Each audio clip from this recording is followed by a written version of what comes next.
The lawyer's office smelled of pipe tobacco and the particular silence that falls over a room when men have decided a woman isn't worth the trouble of pretending to listen.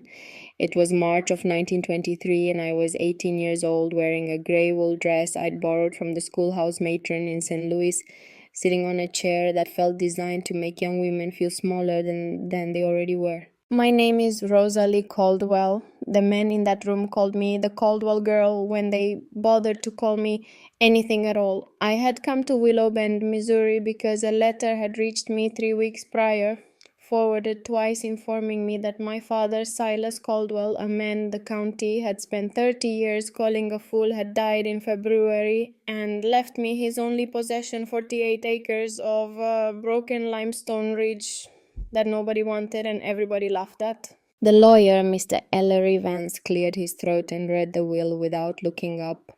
The property, he said, has been assessed by the county at $22. I heard the laughter start before he finished the sentence. It came from Thaddeus Brennan first, a thick-shouldered man who owned half the valley and wanted the other half. Then it spread like a cough through the room. 6 men, maybe 7, laughing at a dead man's legacy and the girl who'd inherited it. I didn't say anything. I had learned a long time ago that men who laugh at you aren't listening anyway. But I was listening, and I heard something they didn't. I heard my father's voice. The earth keeps secrets from the loud, Rosalie, but it whispers to the patient. The lawyer's office smelled of pipe tobacco and the particular silence that falls over a room when men have decided a woman isn't worth the trouble of pretending to listen. It was March of 1923 and I was 18 years old, wearing a grey wool dress I'd borrowed from the schoolhouse matron in St. Louis, sitting on a chair that felt designed to make young women feel smaller than they already were. My name is Rosalie Caldwell. The men in that room called me the Caldwell girl when they bothered to call me anything at all.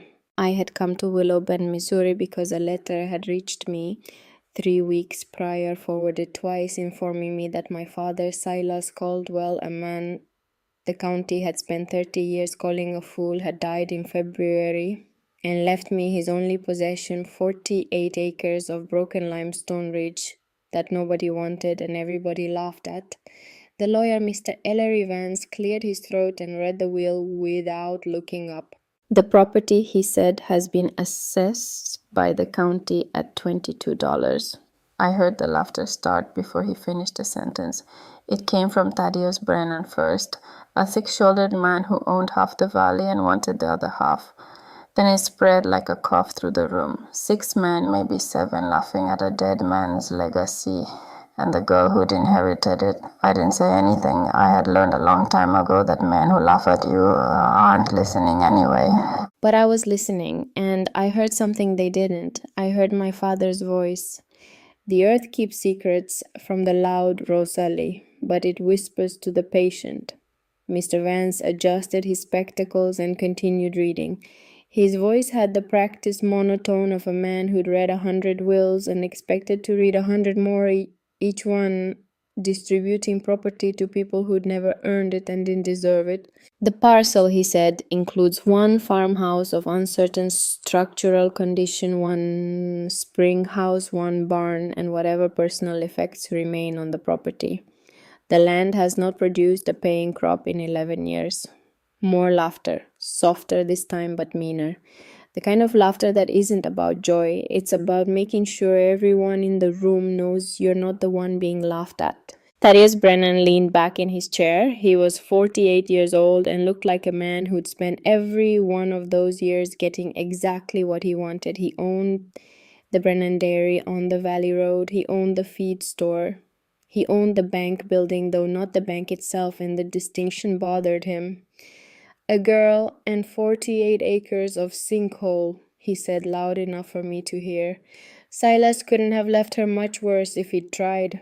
The man beside him, a land agent named Horace Kelter, who'd been trying to buy Ashner's Ridge for a decade, shook his head slowly. It's a shame, Kelter said. Silas was a decent man before he lost his mind. Spent the last 15 years dropping fishing lines down holes in the ground like a child playing at science. I kept my hands folded in my lap. I kept my face still. I had learned that too. How to sit in a room full of men who think you're stupid and let them keep thinking it? Mr. Vance cleared his throat again. It was a nervous sound, the throat clearing of a man who's about to say something he doesn't want to say. There is, he said, one additional clause. The room went quiet, not the comfortable quiet of men who finished their business. The tense quiet of men who sense complications. Mr. Vance read slowly. Due to the requirements of Missouri state law regarding property transfer to an unmarried female minor, the inheritance shall be held in co-trusteeship with a male party of legal standing until such time as Miss Caldwell reaches the age of 21 or enters into lawful marriage. The co-trustee, as named by the deceased, shall be Mr. Elijah Freeman of Douglas County. The silence that followed was different than the one before. This silence had weight. It had edges. Thaddeus Brennan sat forward in his chair. Freeman, he said. Elijah Freeman. That's correct, Mr. Vance said. The Negro farmer on the south slope. Mr. Freeman is a landowner in this county, yes. Brennan's face did something complicated. It wasn't quite anger and it wasn't quite amusement. It was the expression of a man watching something he thought was already his lips sideways out of reach. You're telling me, Brennan said slowly, that Silas Caldwell left his property to a girl who can't legally own it without the signature of a Negro. The law requires a male co-trustee, Mr. Vance said. Mr. Caldwell named Mr. Freeman. And if the girl refuses Freeman as co-trustee, Mr. Vance turned a page. His hands were shaking slightly. I noticed that. I've always noticed when people's hands shake. In the event that Miss Caldwell declines the named co-trustee or fails to establish lawful partnership within 60 days of reading, this will the property shall be offered for public sale to settle outstanding debts with first right of purchase granted to Mr. Thaddeus Brennan at the assessed county value. Brennan smiled. It wasn't a good smile. $22, he said. That's correct. Well then, Brennan stood up. He was a tall man and he knew how to use the height. Seems to me the girl has a choice. She can partner with Freeman, which no decent family in this county will respect, or she can sell to me today for, let's say, $50, which is more than twice what the county says it's worth, and go back to St. Louis with enough money to start a real life. He looked at me for the first time since I had entered the room. What do you say, Miss Caldwell? I looked at him. I looked at the other men in the room. I looked at Mr. Vance, who wouldn't meet my eyes. I'd like to see the property, I said. Brennan blinked. There's nothing to see. Then it won't take long. Miss Caldwell. His voice had patience in it now, the patience men use when they're explaining simple things to simple people. Your father was a good man before he lost his way. But that ridge is worthless. It's 48 acres of rock and cedar and land that won't grow anything but regret. The house hasn't been lived in properly in 2 years. There's no livestock, no equipment worth the name.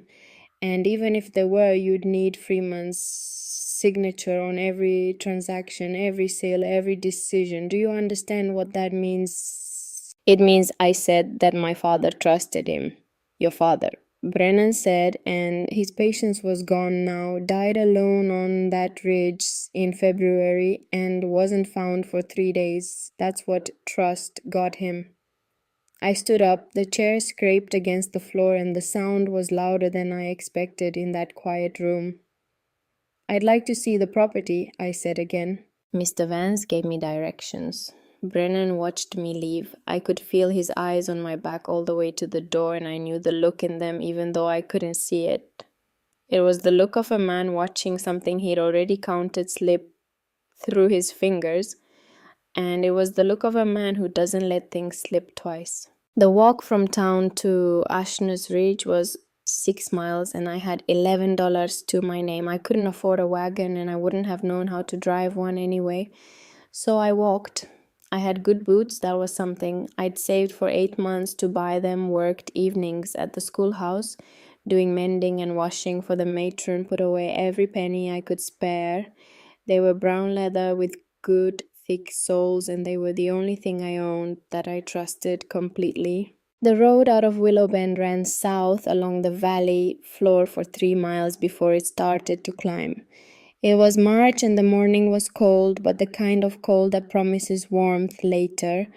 The sky was pale blue and cloudless. The fields on either side of the road were brown and waiting.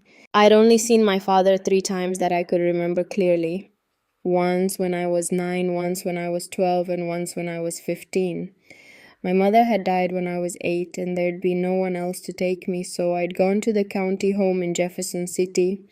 My father had visited when he could, which wasn't often. He wasn't a tall man. He wasn't particularly strong. He had gray eyes and rough hands and a way of looking at things, really looking at them, that made you feel like he was seeing something you couldn't see. The visit I remembered best was the one when I was 13. He'd come in the autumn and he'd brought me a piece of limestone about the size of my fist.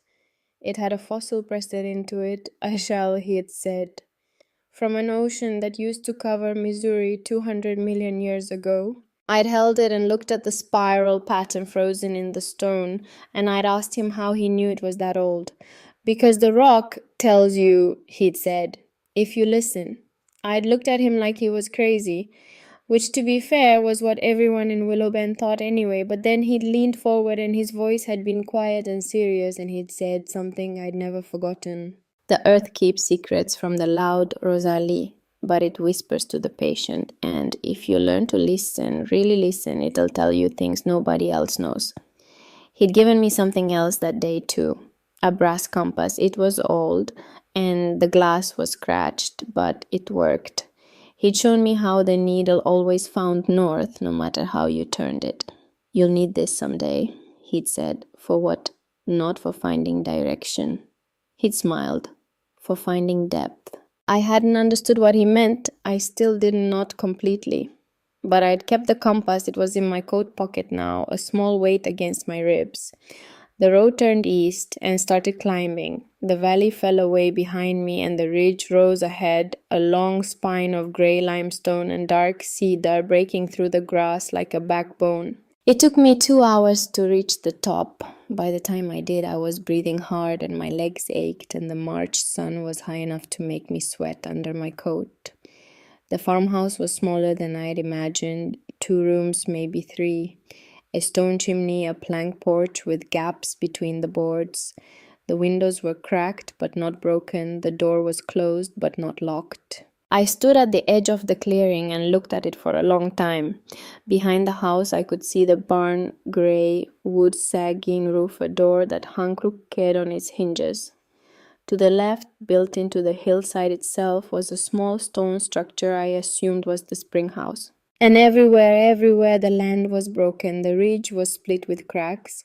Some were narrow, no wider than my hand. Others were wide enough to swallow a man. The limestone bedrock pushed up through the thin soil in long gray scars, and the cedar grew in twisted shapes, clinging to the rock like they were holding on for their lives. It looked like the land had cracked open a long time ago and never quite healed. I walked to the house. The porch boards creaked under my weight. The door opened with a sound like something sighing. Inside it was cold and dim, and it smelled of dust and damp and the particular emptiness of places where people used to live but don't anymore. There was a cast iron stove in the corner, a plank table with 2 chairs, a rope bed with no mattress, a shelf of books so warped with moisture they looked like they were melting. No curtains, no rugs, no pictures on the walls, just the bones of a life. I set my bag on the table and looked around. There was a ladder leading up to a loft and a door in the back wall that was closed. I tried the door. It was locked. I looked for a key and couldn't find one. I went back to the main room and stood in the center of it, turning slowly, trying to see what my father had seen when he lived here. The floorboards were uneven. Some of them had gaps between them wide enough to see the ground below. In the corner by the stove there was a box of kindling, and beside it a stack of split oak under a canvas tarp. The wood was dry, recently split. My father had cut this wood knowing he wouldn't be the one to burn it. That thought put something in my chest that felt like a fist closing. I had to sit down. I sat on one of the chairs and I put my hands flat on the table and I breathed slowly until the feeling passed. Then I stood up and I went to work. I found matches in a tin on the shelf. I found newspaper stuffed in the gaps around the window frames. I built a fire in the stove the way I'd been taught at the county home, kindling first, then small splits, then larger ones once the flame caught. The fire took. The stove ticked and groaned as the metal heated.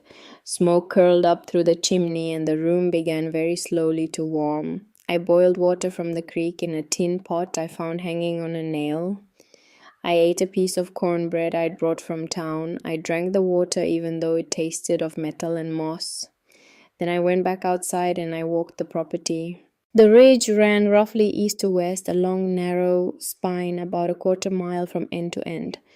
The south slope fell away steeply into a hollow full of hardwoods. The north slope was gentler, rolling down into cedar breaks and patches of thin grass. And everywhere the cracks.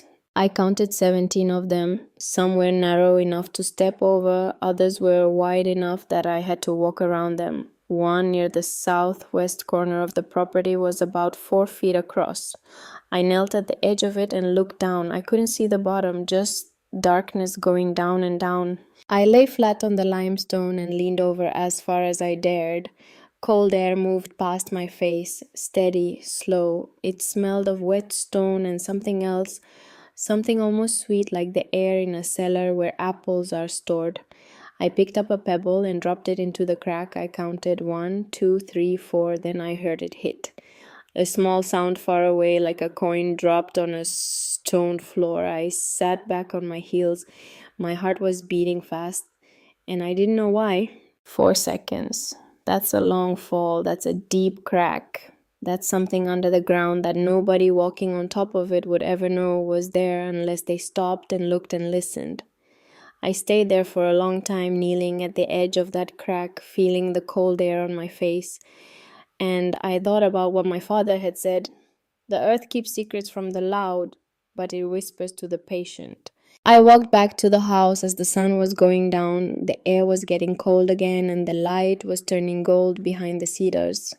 I was hungry and tired, and I had no idea what I was going to do next. But I wasn't afraid. That surprised me. I'd been afraid a lot in my life. Afraid at the county home when the older girls would steal my things. Afraid in St. Louis when men would look at me in ways that made my skin crawl. Afraid in the lawyer's office when I'd heard the laughter. But standing on my father's ridge, looking at 48 acres of broken stone that nobody wanted, I wasn't afraid. I was curious. I went back inside. The fire had burned down, but the room was still warm. I lit a candle and I pulled the plank table closer to the stove and I started looking. I checked the shelves, I checked the loft, I checked under the bed frame and behind the stove and in every corner I could find. I was looking for something and I didn't know what it was, but I knew it was there. My father wouldn't have left me this place without leaving me a way to understand it. I found it on the third day. I'd spent the first 2 days just surviving, hauling water, gathering firewood, fixing the worst of the gaps in the walls with moss and clay from the creek bank. My hands were blistered and my shoulders ached, and I'd eaten nothing but cornmeal mush and wild onions I'd found growing near the spring house. But on the third day, I moved the warped books on the shelf, thinking maybe I could try them by the fire, and behind them I found a tin box. It was about the size of a shoebox, painted green with rust at the corners. It wasn't locked. I opened it. Inside were 5 notebooks, leather-bound pages, yellowed, filled with my father's handwriting. Small and careful and patient, the handwriting of a man who had more to say than paper to say it on. I took them to the table, I set the candle close, and I opened the first one. The first entry was dated August 1910. Lowered fishing line into the crack at the southwest corner today. Line ran out at 40 feet, hook still dangling. Air at the mouth of the crack measures 54 degrees by thermometer. Outside air is 91. Dropped a pebble.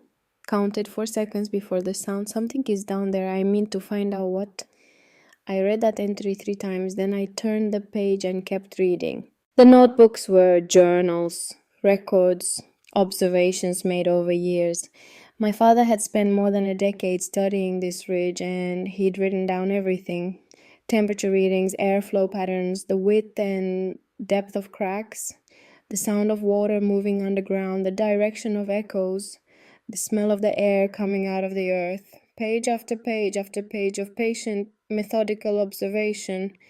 And slowly as I read, I began to understand what my father had found. He'd found a cave, not a small cave, not a hole, a cave system. The ridge was hollow. Under the thin soil and the broken limestone, there was a network of passages carved by water over thousands of years.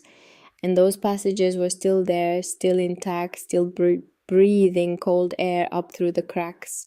Notebook 2 contained measurements. My father had mapped as much as he could from the surface using rope and weighted line, and the echoes of stones dropped into darkness. He'd estimated 3 main galleries running the length of the ridge. He'd found 2 places where cold air rose consistently, and he'd found 1 place where he could hear water running underground. Notebook 3 contained temperature readings, hundreds of them, taken at different cracks, different times of day, different seasons. And they were all the same, 54 degrees Fahrenheit, every reading. Summer and winter, drought and flood, the air coming out of the earth was always 54 degrees. I set the notebook down, I looked at the candle flame. I thought about what that meant. 54 degrees is cold in summer, it's warm in winter, it's the temperature of deep earth that doesn't care what the sky is doing. It's the temperature of stone that's been the same temperature for longer than this country has existed. And my father had found it, had measured it, had understood what it meant. Notebook 4 contained a diagram. It was crude, my father was no artist, but it was clear enough. It showed the spring house, the small stone building built into the hillside. And it showed something else. The spring house wasn't just a building, it was built directly over one of the cold air vents. The air rising out of the earth passed through the stone structure continuously, naturally, without any need for ice or machinery or anything except the patient breath of the ground. A natural refrigerator, a cold storage that would work forever and cost nothing and never break down. I sat back in my chair. The candle flickered. Outside, I could hear the wind moving through the cedars, and under that, if I listened carefully, I could hear the sound of the ridge settling, the small creaks and groans of stone adjusting itself in the dark. My father hadn't been crazy. He'd been smart, smarter than anyone in Willow Bend. Smarter than Thaddeus Brennan with his dairy and his bank building and his $50 offers. He'd seen something everyone else had walked past without noticing. He'd listened when everyone else was talking. And he'd spent 13 years learning the language of the earth so that someday someone who came after him would know what to do with it. I looked at the last page of Notebook 4. There was a single line, written there underlined twice. If Rose is reading this, tell her the rest is hidden. She'll have to earn it the way I did, by listening. I closed the notebook. I sat in the quiet farmhouse with the candle burning and the fire ticking in the stove. And I understood there were 5 notebooks in the box. My father had written 14. The other 9 were somewhere else, hidden, waiting. And I was going to have to find them. I spent the next morning searching the house. I pulled up loose floorboards. I checked the chimney. I climbed into the loft and went through every dusty corner. I found nothing. The locked door in the back room kept catching my eye. I tried it a dozen times and it wouldn't budge. The lock was old and rusted and I didn't have a key. I thought about breaking it down. I had an axe I'd found in the barn. But something stopped me. If my father had locked that door, he'd locked it for a reason. And if he'd hidden the rest of the notebooks, he wouldn't have put them somewhere I could find by breaking things. He'd put them somewhere I could find by listening. I went outside. It was mid-morning and the sun was warm and the sky was the deep blue it only gets in March when winter is finally losing its grip. I walked down to the spring house. It was built into the hillside stone walls, fitted tight, a heavy plank door with iron hinges. The door was closed but not locked. I pulled it open. Cold air rolled out like water. I stepped inside. The spring house was maybe 10 feet square. Stone floor, stone walls, no windows. There was a wooden shelf along one wall and some empty crates stacked in the corner. At the back of the room, there was a second door. This one was locked, and I didn't have a key for this one either. I stood in the cold dimness and I looked at that door. I put my hand flat against the wood. It was thick, old, solid. Behind it, I could hear something, not loud, just a whisper. The sound of air moving, the sound of something vast and patient breathing in the dark. I closed my eyes, I listened, and I heard my father's voice again, as clear as if he were standing beside me. You'll need the compass, not for finding direction, for finding depth. I took the compass out of my pocket, I opened it, the needle swung and steadied, pointing north. I turned slowly in the small stone room, watching the needle. It stayed steady, north, always north, except when I stood facing the locked door. Then the needle trembled, just slightly, just enough to notice if you were paying attention. I knelt in the stone room, watching the needle. It stayed steady, north, always north, except when I stood facing the locked door. Then the needle trembled, just slightly, just enough to notice if you were paying attention. I knelt down, I held the compass close to the base of the door. The needle swung wildly, spinning, unable to settle. There was metal behind that door, a lot of it, enough to pull the needle off true. I stood up, I looked at the door again, and I understood. My father hadn't hidden the key. He'd hidden it in plain sight. Somewhere in this spring house close to metal there was a key. I started searching. I checked the shelves, I checked the crates. I ran my hands along the stone walls, feeling for loose rocks, hidden niches. Nothing. I stood in the center of the room and I turned in a slow circle, looking at everything, trying to see what my father had seen. The floor was stone, fitted pieces of limestone laid flat, except for one piece near the back wall. That piece wasn't quite level with the others. It stuck up maybe half an inch. I knelt beside it. I put my fingers in the crack and I pulled. The stone lifted. Under it was a space about 6 inches deep, and in that space was an iron key. I picked it up. It was heavy and cold, and it fit my hand like it had been waiting there for me. I stood up. I walked to the locked door. I put the key in the lock. It turned. The door opened and cold air poured out, and I stood on the threshold looking down into darkness. There were stone steps, narrow, steep, leading down into the earth. I didn't have a lantern. I didn't have rope. I didn't have anything except a candle and my father's compass and the 5 notebooks I'd already read. I should have gone back to the house. I should have waited. I should have been careful. But I wasn't careful. I was 18 years old and I'd spent my whole life being told what I couldn't do, and I was standing at the top of a staircase my father had built, leading down into a place nobody else in the county knew existed. I lit the candle. I started down. The steps were carved into the limestone, 20 of them, maybe 25. I counted as I went, but I lost track halfway down because the darkness was so complete that the candle flame seemed like the only light that had ever existed. At the bottom there was a passage, low ceiling, narrow walls. The sound of my breathing echoed back at me, doubled. I walked forward. The passage opened into a chamber about the size of the farmhouse above. The walls were limestone, pale and smooth, carved by water over thousands of years. The floor was level, and the air was cold, that same 54-degree cold I'd felt coming up through the cracks. In the center of the chamber there was a wooden table. On the table were 9 notebooks.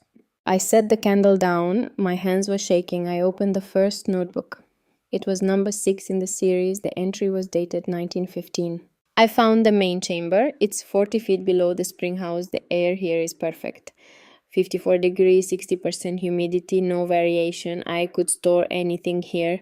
Cheese, butter, apples, medicine, anything that needs cold.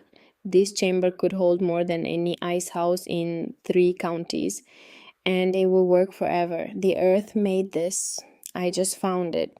I sat down on the cold stone floor. I pulled all 9 notebooks into my lap, and I read. I read about how my father had spent 5 years excavating that staircase, moving one stone at a time, working alone because he couldn't tell anyone what he was doing. I read about how he'd built the shelves and the ventilation system and the second door to control the temperature. I read about his plans, how he wanted to turn this chamber into commercial cold storage, how he'd calculated the costs and the potential income, how he'd mapped the other galleries and found even larger chambers deeper in the cave system. And I read about why he'd stopped, why he'd never built the business he'd planned. It was in Notebook 12, an entry from 1921. Heard voices in the deep passage today. Went down to investigate, found evidence of theft. Someone has been taking the quartz formations from the East Gallery. I don't know who. I don't know how they found the entrance, but they've taken hundreds of dollars worth of minerals. I've sealed that passage, moved everything valuable to the chamber under the spring house. I can't risk telling anyone about this place now, not until I know who to trust. I closed the notebook. I sat in the cold darkness with the candle burning down, and I thought about my father alone on this ridge, trying to protect something nobody else could see the value of. And I thought about who might have been stealing from him. I thought about Thaddeus Brennan and his offers to pay the land. I thought about the locked door and the hidden key, and the 9 notebooks my father had left down here instead of up in the house. He'd hidden them because he didn't trust that they'd be safe anywhere else. He'd hidden them because he knew someone was watching, someone was waiting, someone wanted this land for reasons that had nothing to do with farming.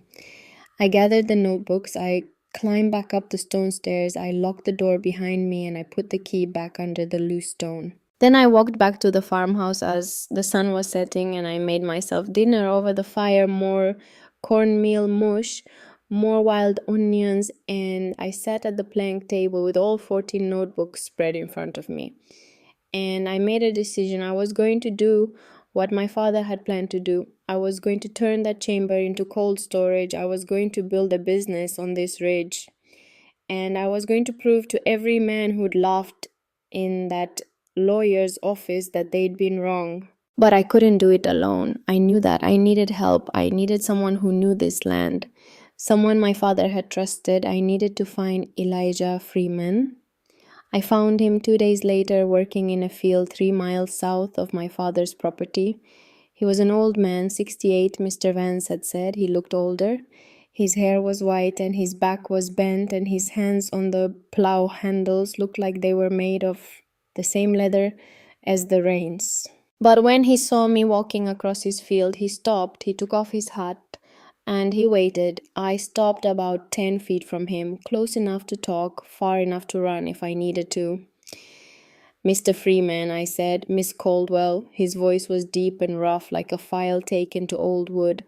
I've read my father's notebooks. Have you now? All 14 of them. Something changed in his face, not much, just a tightening around the eyes, like he'd been waiting to hear that. Found them quick, he said. He left good directions, if you knew how to listen. Elijah Freeman looked at me for a long moment, then he smiled. It was a small smile, but it was real. Your father said you'd come, he said. Said you had his patience. Did he?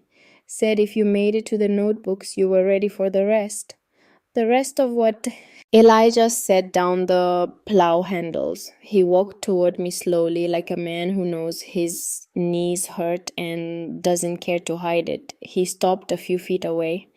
The rest of the truth, he said. He told me while we walked back to the ridge. Told me the whole story, and it was bigger than I'd imagined. My father and Elijah Freeman had bought the land together in 1887, not as partners on paper. Missouri law in 1887 didn't look kindly on black men owning property, especially not in partnership with white men. So they'd done it the way things had to be done. My father's name on the deed. A handshake and a promise between them. They had worked the land together for 10 years, farmed it, failed at farming it, then started exploring what was underneath it. Your father was the one who had the idea, Elijah said as we climbed the ridge. He kept saying there was something wrong with the ground. Said it was too cold in summer and too warm in winter, said the earth was breathing. And you believed him. I thought he was crazy. Elijah laughed, a short sound without much humor in it. But I'd seen crazy before, and your father wasn't it. He was curious, and curious men find things other people miss. They'd found the cave entrance in 1888, started exploring, started mapping, and they'd realized what they had. Problem was, Elijah said we couldn't tell anyone because if we told anyone, two things would happen. One, someone would try to take it from us, and two, I'd be the first one they'd take it from. Black men laying claim to valuable land. In 1888, I'd have been run out of the county if I was lucky, worse if I wasn't. So they'd kept it secret. For 35 years, they'd kept it secret, working together, planning together, waiting for the right time to turn it into something that could last. Your father put my name on a new deed in 1920, Elijah said. Legal partnership, 50-50, signed by both of us and witnessed by a lawyer in Springfield. Mr. Vance didn't mention that. Mr. Vance doesn't know. The courthouse in Springfield burned in 1922, lost half the records, including ours. We'd reached the farmhouse by then. Elijah stood in the clearing and looked around slowly like he was seeing ghosts. I told your father to fight it, he said. Told him to get new papers drawn up, but he said no. Said it didn't matter. Said when the time came, the right person would know what to do. And who was the right person? Elijah looked at me. You, he said. We sat on the porch steps as the sun went down, and he told me the rest, about the legal requirements, about how Missouri law wouldn't let a woman under 21 own property outright without a male co-trustee, about how my father had named Elijah in the will, specifically because he knew Thaddeus Brennan would object. He wanted you to have a choice, Elijah said. Could take Brennan's money and walk away, could refuse me as co-trustee and let Brennan buy the land cheap. Or you could partner with me, prove you're your father's daughter, and build what he couldn't. Why couldn't he build it? Elijah was quiet for a long time. Because he got sick, he said finally. Heart problems started in 1921, got worse. By 1922, he could barely walk from here to the spring house without having to sit down. I thought about the split wood stacked under the tarp, about the locked door and the hidden notebooks, about my father alone on this ridge in winter cutting firewood for a daughter he hadn't seen in 2 years. He died in that cave, didn't he? I said. Elijah nodded. Went down to check something. Seal a passage, I think. Didn't come back up. I found him 3 days later. You knew about the cave all along. I helped dig those stairs, cut half those stones myself. I looked at him, at this old black man who'd kept my father's secret for 35 years, who'd worked beside him and trusted him and buried him and said nothing when the whole county called him a fool. Mr. Freeman, I said, I'll partner with you, but I need to know something first. Ask it. Do you believe in what my father was trying to build? I believe, Elijah said slowly, that your father spent 35 years listening to the earth, and I believe the earth told him something true. And I believe if you're patient enough and stubborn enough, you can build something on this ridge that'll still be here long after both of us are gone. He stood up, his knees cracked. But I'm not giving you anything for free, he said. Your father earned this knowledge over 13 years. You'll earn it too, or you'll sell to Brennan like he expects. How do I earn it? You stay, Elijah said. You work, you prove you've got the patience your father had. 30 days, you make it 30 days on this ridge, doing the work, living the way he lived. Then I'll teach you what he taught me. You quit before that, I sell my half to Brennan and you get nothing. I thought about my $11, about the cold farmhouse and the hard work ahead, and the men in town who were waiting for me to fail. Deal, I said. Elijah smiled. Start tomorrow, he said. Sunrise, I'll bring tools. He started walking back down the ridge. I watched him go until he disappeared into the cedars. Then I went inside and I built up the fire and I read my father's notebooks again by candlelight. And I tried not to think about what would happen if I failed. The 30 days were the hardest of my life. Elijah worked me from sunrise to sunset. We hauled water from the creek, we repaired the roof, we cleared brush and patched walls, and rebuilt the worst of the fence line around the property. He didn't go easy on me because I was young, or because I was a woman, or because my father had just died. He worked beside me and he expected me to keep pace, and when I couldn't keep pace, he waited without comment until I caught up. My hands blistered, my shoulders ached, I lost weight I didn't have to lose. At night I'd collapse on the rope bed with my boots still on and sleep without dreaming and wake before dawn to do it again. But I didn't quit. On the 5th day, I asked him about the notebooks, about what my father had been trying to build. "You'll learn that when you've earned it," was all he said. On the 10th day, a woman came up the ridge. She was in her middle 20s, dark hair, pulled back practical dress, worn boots. She was carrying a basket covered with a cloth. "You're Silas's daughter," she said. "I am. I'm Beatrice Thornton. My father was Samuel Thornton. He ran the cheese house in West Plains." She set the basket on the porch steps. Inside was bread and butter and a jar of apple preserves. "Your father helped mine when times were hard," she said. "I'm repaying the debt." I looked at the food. I hadn't had real bread in 10 days. My stomach clenched just looking at it. "Thank you," I said. "I heard you're trying to make something of this place." "I'm trying." Beatrice looked around at the ridge, at the broken limestone and the twisted cedars. Then she looked back at me. "If you need help," she said, "I know cold storage, I know cheese aging, and I know my father owed your father more than bread. I don't have money to pay anyone. I'm not asking for money. I'm asking for a chance to clear a debt." I looked at her, at the directness in her eyes, at the way she stood, weight balanced, like she'd decided something and wasn't going to be moved from it. "Why?" I said. "Because my father told me something before he died. He told me your father forgave him for something he'd done, something bad, and he said that forgiveness saved his life, and I want to know what kind of man forgives like that." I didn't know what she meant, but I knew I needed help, and I knew my father must have trusted her father, or Beatrice wouldn't be standing here. "Come back on Sunday," I said. "I'll know more by then." She nodded and walked back down the ridge. That night I asked Elijah about Samuel Thornton. We were sitting on the porch in the dark, too tired to go inside. Elijah was quiet for a long time.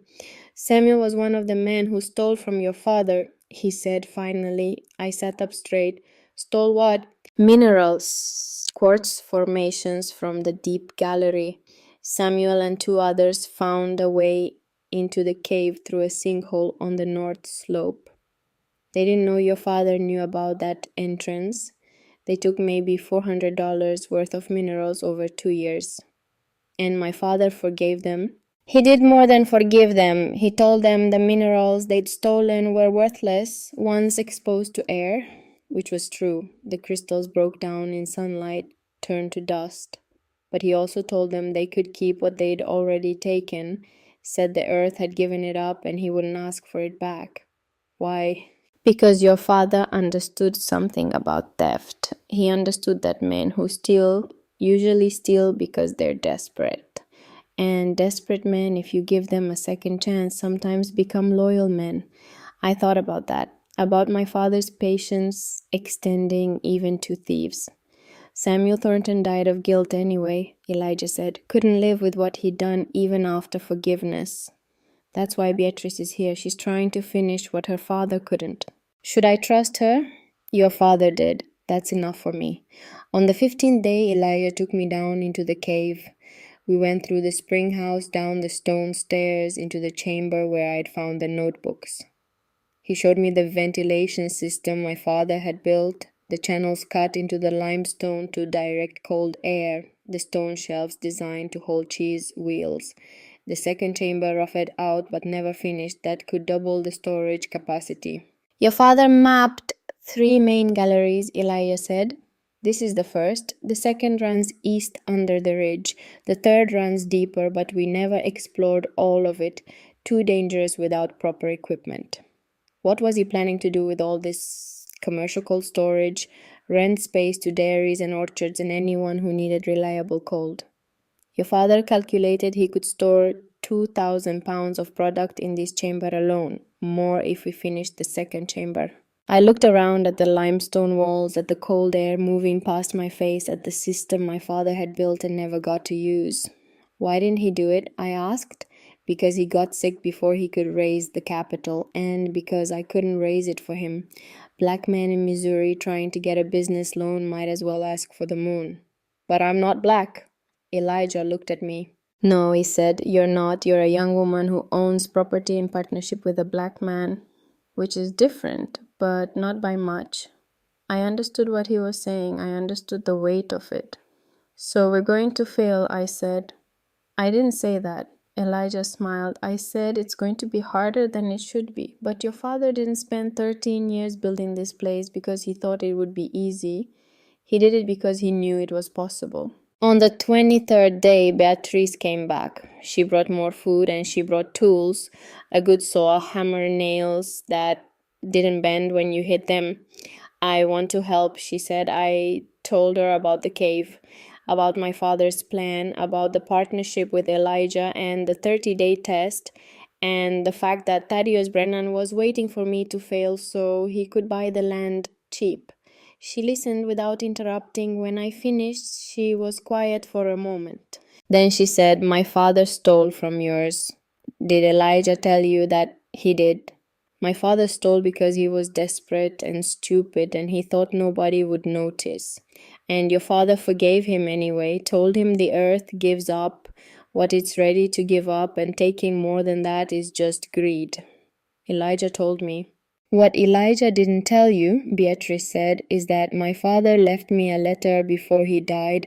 In that letter, he told me about this cave, about what your father was trying to build. And he told me that if I ever had the chance to make it right, I should take it. She reached into her coat and pulled out a folded piece of paper. She handed it to me. This is the chance, she said. I unfolded the paper. It was a receipt for $240 paid by Samuel Thornton to Silas Caldwell in 1920, and at the bottom in my father's handwriting, debt-cleared partnership offered. I looked at Beatrice. So your father tried to pay him back? He did, and your father took the money, then told him he could be a partner instead of a thief if he wanted. My father was too ashamed to accept. But he kept the receipt, kept it because he wanted me to know that your father was a better man than he was. I folded the receipt carefully and gave it back to her. Keep it, Beatrice said. You might need it. Proof that your father was in business with my father. Proof that he was trying to build something real. On the 30th day, Elijah came up the ridge at sunrise. I was already awake, already working. I had been hauling water since before dawn. He watched me for a minute, then he said, you made it. I did. You ready to learn the rest? I am. He smiled. Good, because we've got 3 months to build a business before Thaddeus Brennan finds a way to take this land from under us, and I'm not giving him the satisfaction. That night we sat on the porch, me, Elijah, and Beatrice, and we made plans, real plans, how to finish the second chamber, how to find clients, how to price storage, how to handle Brennan when he inevitably came back with another offer or another threat. And for the first time since I'd arrived on this ridge, I felt like I wasn't alone. I felt like I was part of something my father had started, something that might actually work. But I also felt something else, a prickling at the back of my neck, the feeling you get when you know someone's watching you and you can't see them. I looked down the ridge toward the valley. The sun had set and the darkness was rising like water, and somewhere down there in the cedar breaks I thought I saw movement, just for a second, just a shape against the deeper dark. Then it was gone. What is it? Beatrice asked. Nothing, I said. But it wasn't nothing. I'd been on this ridge long enough now to know when something was wrong. And something was wrong. Someone was watching us. Someone knew what we were planning. And I had a feeling I knew who it was. The first sign of trouble came on a Tuesday morning in late April, 3 weeks after I'd passed Elijah's test. I was in the second chamber, the one my father had roughed out but never finished measuring the walls for shelving. Beatrice was with me sketching plans by lantern light. Elijah had gone to West Plains to talk to potential clients' dairies that might need cold storage come summer. The air in the cave was always 54 degrees and always still except when it wasn't. And that morning it wasn't. There was a draft coming from somewhere it shouldn't be coming from. A whisper of warmer air mixing with the cold. Beatrice felt it too. She looked up from her sketching. Did you open something? No. We followed the draft. It led us to the passage that connected to the East Gallery, the one my father had sealed after the theft. The passage where Samuel Thornton and his partners had stolen quartz formations worth $400. The seal was broken. Someone had pried away the stones my father had mortared into place.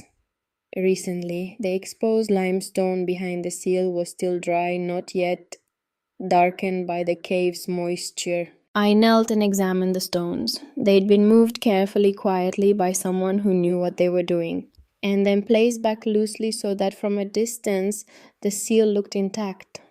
Someone's been down here, Beatrice said quietly, in the last few days. Who knows about this cave besides us?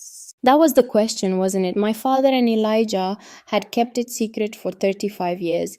I told no one except Beatrice, which meant either someone had followed us down or someone had known about it all along. I thought about the shape I'd seen moving in the cedar breaks that night, the feeling of being watched. We need to tell Elijah, I said. We climbed back up to the surface. The spring sunshine felt too bright after the cave darkness. I locked the springhouse door and we walked quickly back to the farmhouse. That's when we saw the cattle. 15 head of them, maybe 20, standing in what used to be my father's garden plot. They'd trampled the fence I'd spent 2 weeks repairing. They'd churned the soil to mud. And they were wearing Thaddeus Brennan's brand. I stood at the edge of the clearing and looked at them and felt something cold settle in my stomach that had nothing to do with cave air. This isn't an accident, Beatrice said. No. What are you going to do? I thought about walking down to Brennan's property and demanding he move his cattle. I thought about going to the sheriff. I thought about all the ways that would end with me being told that cattle wander and fences fail and young women shouldn't own land they can't protect. I'm going to fix the fence, I said. Again, we worked until sunset, driving posts and stringing wire. The cattle watched us with their flatting, curious eyes. When we were done, I walked them off the property myself, shouting and waving my arms until they ambled through the gap in the fence line and down toward Brennan's pasture. As I was closing the gap, I saw him. Colton Tench, Brennan's foreman, he was standing at the tree line about 100 yards away watching. When he saw me looking, he didn't hide. He just touched the brim of his hat, a mock salute, and walked away. Elijah came back that evening with good news and bad news. The good news was he'd found 3 dairies interested in storage. Small operations family run desperate for reliable cold now that summer was coming and the ice houses from last winter were already running low. The bad news was the courthouse. Brennan filed a challenge to your father's will, Elijah said. We were sitting at the plank table, a single candle between us. Claims the property was never fully paid for. Says he's got a deed from 1885 showing your father still owed $200 on the purchase. That's 40 years ago. Doesn't matter. If he can prove it, the county can seize the land for unpaid debt and auction it. And Brennan will be first in line to buy. Can he prove it? I don't know. Your father kept records, but a lot of them burned in the Springfield courthouse fire. If Brennan's got a deal we don't have proof against, we're in trouble. Beatrice leaned forward. When's the hearing? October. Judge Bennett's docket is full until then.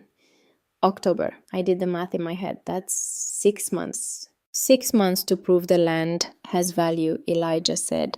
6 months to make enough money that the judge can't ignore what we're building. And 6 months to find proof that your father paid in full. And if we can't find proof, Elijah's face was grim in the candlelight, then we lose everything. We started building the next morning, not just shelves now, we were building a business. Beatrice brought her father's old carpentry tools and her own knowledge of cheese aging. Elijah brought muscle and experience and a patience I was still learning. I brought my father's notebooks and a stubbornness that surprised even me. The work was harder than the 30-day test had been. We were working underground now, in chambers where the air was thin and the darkness was absolute beyond our lantern light.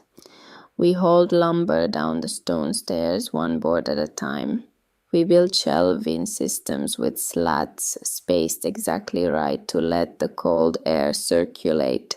We sealed cracks and reinforced walls and installed the ventilation channels my father had designed but never completed. Every night I fell into bed too exhausted to think. Every morning I woke up and did it again. The dairies came in mid-May to see the facility. 3 of them, small operations like Elijah had said. Families who'd been making cheese for generations and were watching their products spoil in. I gave them the tour myself, showed them the chambers, explained the air system, the constant temperature, the humidity control. I showed them my father's notebooks, the 13 years of temperature readings that proved this wasn't chance, this was science. They were skeptical, all 3 of them. I could see it in their faces. A girl barely old enough to vote trying to sell them on cold storage in a hole in the ground. But then Beatrice spoke up. She talked about cheese aging, about the specific conditions needed for proper culture development, about how temperature fluctuations of even 5 degrees could ruin a wheel worth $3. She talked like someone who'd spent her whole life around cheese, which she had. And Elijah talked about reliability, about how their current ice houses depended on winter freeze and summer discipline, and how one warm winter or one hot summer could wipe out their entire inventory. This chamber, he said, standing in the center of the first gallery with the cold air moving around us, has been 54 degrees for 10,000 years. It'll be 54 degrees for 10,000 more. That's reliability. By the end of the tour, 2 of the 3 dairies agreed to a trial. 100 pounds of green cheese each, stored for 60 days, aging fee paid up front. It wasn't much, but it was a start. We loaded the cheese the first week of June. Beatrice supervised the placement, making sure each wheel had proper air circulation. I recorded everything in a new notebook: weight, dairy, name date, received, expected pickup date. 200 pounds of cheese, $400 worth of product. If we succeeded, we'd make $30 in storage fees. If we failed, we'd owe $400 we didn't have. The pressure of it kept me awake at night. June turned hot. The kind of hot that makes the air shimmer and the limestone ridge feel like it's baking from below. I checked the chamber temperature 3 times a day. 54 degrees, always 54 degrees. The cheese aged beautifully. Beatrice cut into a wheel at the 30-day mark to check progress. The interior was pale gold, firm, slightly crumbly at the edge. It tasted like grass and stone and patience. "This is better than anything my father produced," she said quietly. We were in the chamber, just the 2 of us. Elijah was up top, repairing the barn roof. The lantern light made shadows on the limestone walls, and the cold air made our breath visible. "Better than a commercial ice house?" I asked. "Better than anything I've seen." I felt something loosen in my chest, something I hadn't realized I was holding tight. "We might actually do this," I said. Beatrice smiled. "We might." That's when we heard the sound, a crack sharp and clear, echoing down the stone stairs. We looked at each other, then we ran. We came up through the spring house into chaos. The barn wasn't just damaged, it was destroyed. The roof had collapsed completely, taking half the walls with it. And standing in the wreckage, looking satisfied, was Colton Tench. Elijah was on the ground, not unconscious but hurt. He was holding his arm at an angle that made my stomach turn. I ran to him like, "What happened?" "A roof collapsed." His voice was tight with pain. "Oh, it wasn't an accident." Colton was already walking away back toward the tree line. He didn't run, he didn't hurry. He just walked casual as anything, like he'd come up to check on a fence line and found it satisfactory. "Tench," I shouted. He stopped, turned, looked at me with eyes that had no expression in them at all. "Dangerous ridge you got here, Miss Caldwell," he said. "Old buildings collapse all the time. Man could get hurt. You did this?" I didn't do nothing but walk past an old barn that fell down. He smiled. It was not a good smile. "Maybe you should think about selling before something worse happens." He walked away. I wanted to go after him. I wanted to hit him. I wanted to do something, anything that would wipe that smile off his face. But Elijah needed a doctor, and I needed to be smart. Beatrice and I got Elijah down to town. His arm was broken in 2 places. The doctor, an old man named Whitmore who had known my father, set it and put it in a cast and told Elijah he couldn't do heavy work for 6 weeks minimum. 6 weeks, Elijah said when we got back to the ridge. "We don't have 6 weeks. The cheese comes out in 4 weeks, and we've got 3 more dairies wanting to sign on if this batch works." "We'll manage," I said. "You can't do this alone." "I'm not alone. I have Beatrice." Beatrice nodded. "We'll manage." But managing was harder than I'd admitted. The barn collapse meant we lost our main storage for tools and lumber. We had to move everything into the farmhouse, which was already cramped. And without Elijah's strength, tasks that had taken an hour took 3. The secondary's cheese was ready for pickup in early July. When they came to collect it, they brought friends. Word was spreading. The girl on the ridge had cold storage that worked. Reliable cold, consistent cold. The kind of cold that didn't depend on winter ice or summer luck. We made our $30, then we made 60 more when 2 new dairies signed on. But the money went to replacing tools lost in the barn collapse, and to buying lumber to build a temporary shelter, and to paying the doctor for Elijah's arm.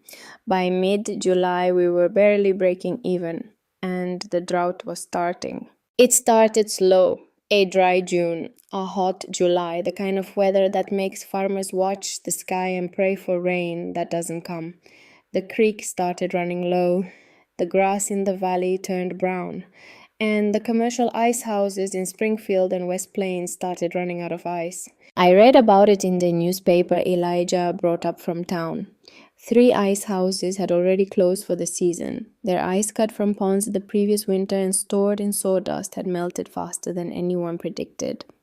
The summer was too hot. The ice had been cut from too mild a winter. There wasn't enough of it, and there wasn't any more coming until next February. "This is what your father was preparing for," Elijah said. He was sitting on the porch, his arms still in the cast, watching me read. He knew this would happen eventually. Hot summer, mild winter, ice houses fail, and when they fail, anyone who needs cold storage has nowhere to turn. Except us. Except us. The dairies started coming in August. First a trickle, then a flood. Not just the small family operations, now the big ones too. The ones that supplied cheese to stores in Springfield and Joplin and St. Louis. The ones that had commercial ice houses that weren't working anymore. They were desperate. I could see it in their faces. Milk was souring before it could be processed. Butter was going rancid. Cheese was spoiling on the shelves. They were losing hundreds of dollars a day. And they were coming to me. We filled the first chamber, then the second. Then Beatrice and I spent 3 days opening up a third chamber my father had marked in his notebooks but never excavated. We worked by lantern light, moving stones and clearing passages until we had enough space for another 500 pounds. The money started coming in. Real money. More money than I'd ever seen. $50 a week, then 70, then 100. By late August, we had 15 clients. By early September, we had 23. And then Thaddeus Brennan came. He came on a Thursday afternoon driving his truck up the ridge like he owned it. Colton Tench was with him, so were 2 other men I didn't recognize. I was at the spring house when they arrived. Beatrice was inside with me, checking inventory. We heard the truck and we came out. Brennan got out slowly. He was a big man and he knew how to use the size. He stood next to the truck and looked around at the ridge like he was calculating what it was worth. "Miss Caldwell?" he said. "Mr. Brennan." Heard you're doing good business. We're managing. That's what I hear. 23 clients, $150 a week. Not bad for a girl and a Negro and a barn that collapsed. I didn't say anything. I knew where this was going. I've got a problem, Brennan said. My dairy ships to St. Louis. Big contracts, good money, but my ice house is empty and my cheese room is running at 71 degrees. I'm losing product, I'm losing money, and I'm losing reputation. That sounds like your problem. It is my problem, which is why I'm here to solve it. He smiled. It was the same smile Colton had given me. I need cold storage, 500 pounds, starting today. We're full. Then make room. I can't make room. Every inch of space is contracted. Then break a contract. I'll pay double, triple. I looked at him, at the way he stood, at the men behind him, at Colton Tench leaning against the truck bed watching. No, I said. The smile disappeared. No. We honor our contracts. First come, first served. If you want space, you can join the waiting list like everyone else. I'm not waiting in line for some girl's underground playhouse. Then you're not storing here. Brennan took a step forward, not threatening exactly, but close enough that I had to tilt my head back to look at him. You're making a mistake, Miss Caldwell. Maybe. I'm offering you money, good money, more money than you'll make in 6 months. And I'm offering you the waiting list. He stared at me for a long moment, then he turned and walked back to his truck. He said something to Colton I couldn't hear. Colton nodded. They got in the truck and drove away. Beatrice came to stand beside me. That was brave, she said. That was stupid. Maybe both. That night I couldn't sleep. I lay on the rope bed and listened to the wind in the cedars and thought about what I'd done. I turned down Thaddeus Brennan, the richest man in the county, the man who owned half the valley and wanted the other half, the man who'd already destroyed my barn and filed a challenge to my father's will and put his foreman on me like a hunting dog. And I told him no. I got up and lit a candle and read my father's notebooks again, looking for guidance, looking for something he'd written that would tell me I'd made the right choice.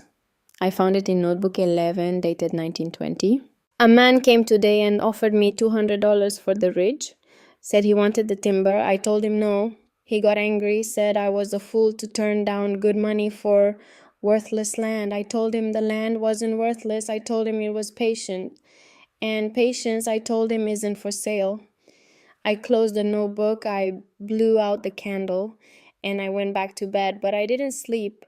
The sabotage happened 3 days later. I found it in the morning when I went down to check temperatures. The seal on the ventilation channel in the second chamber had been broken, not damaged, broken. Deliberately, someone had pried off the stone cover and left it hanging open.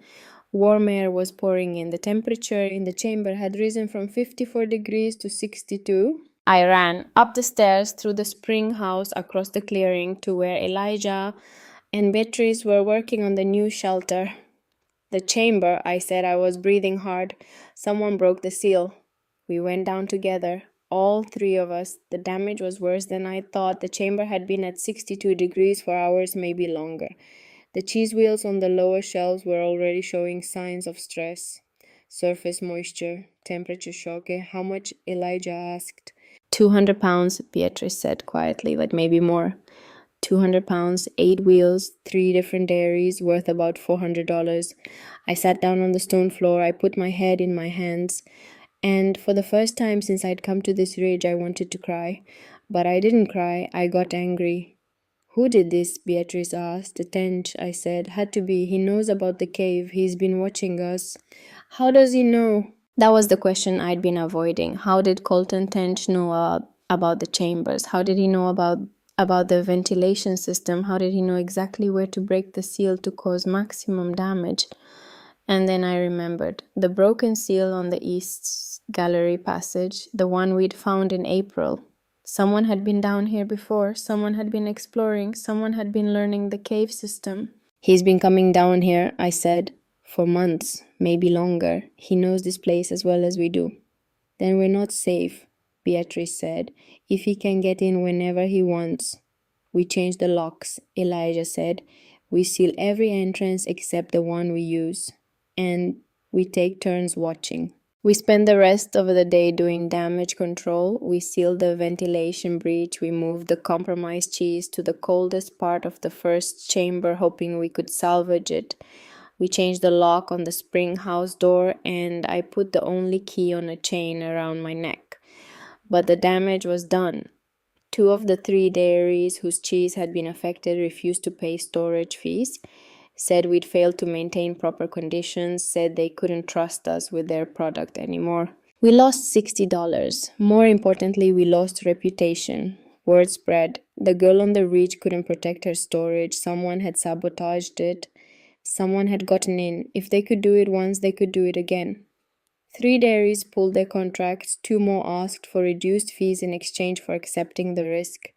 By the end of the week, we'd lost nearly a quarter of our clients. I sat on the porch that evening with Elijah and Beatrice and watched the sun go down and tried to figure out what to do next.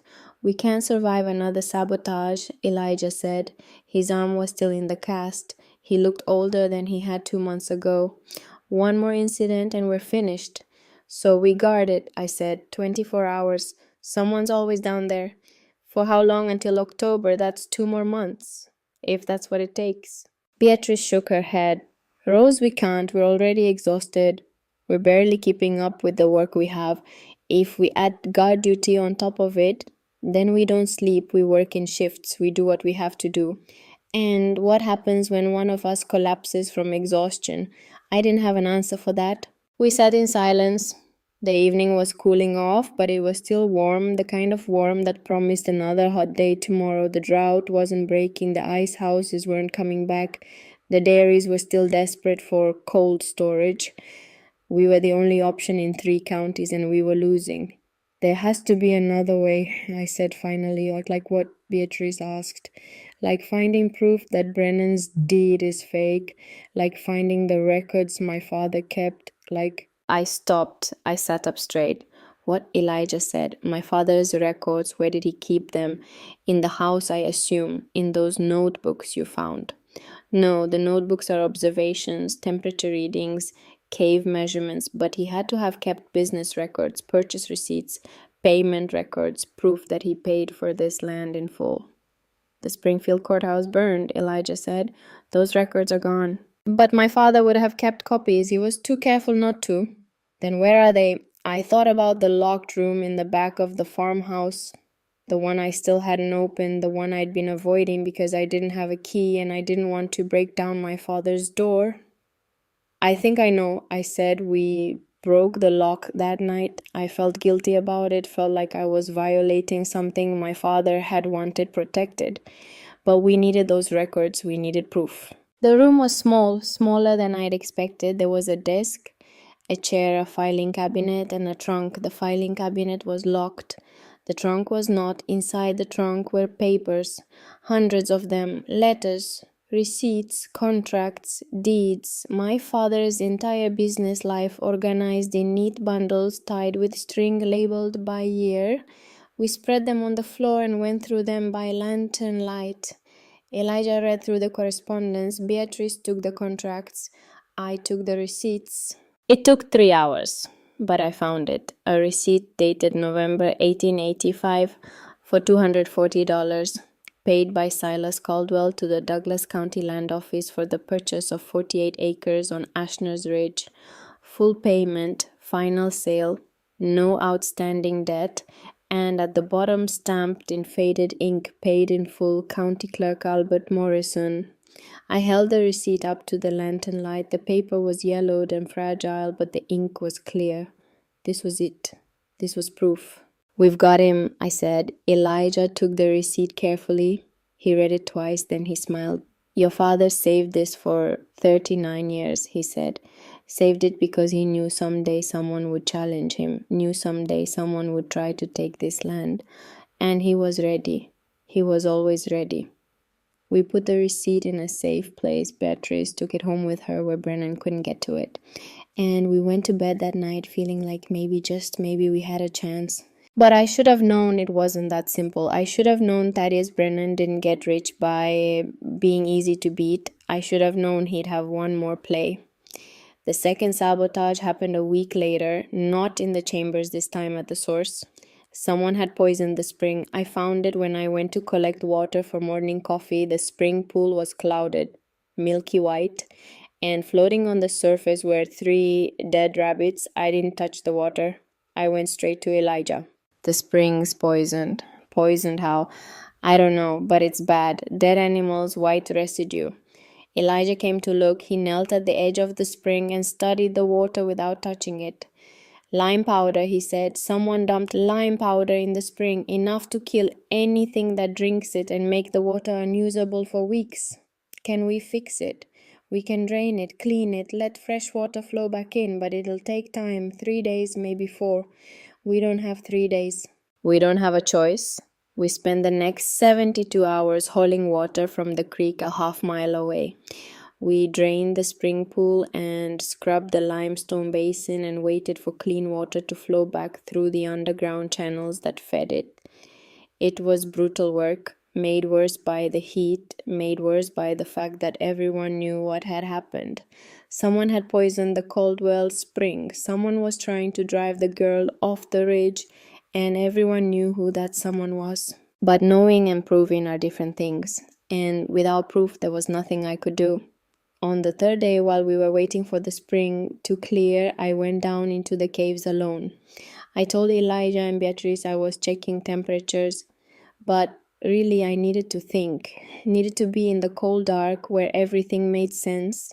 I walked through the first chamber, through the second. I stood in the cold and listened to the earth breathing and tried to figure out what my father would have done.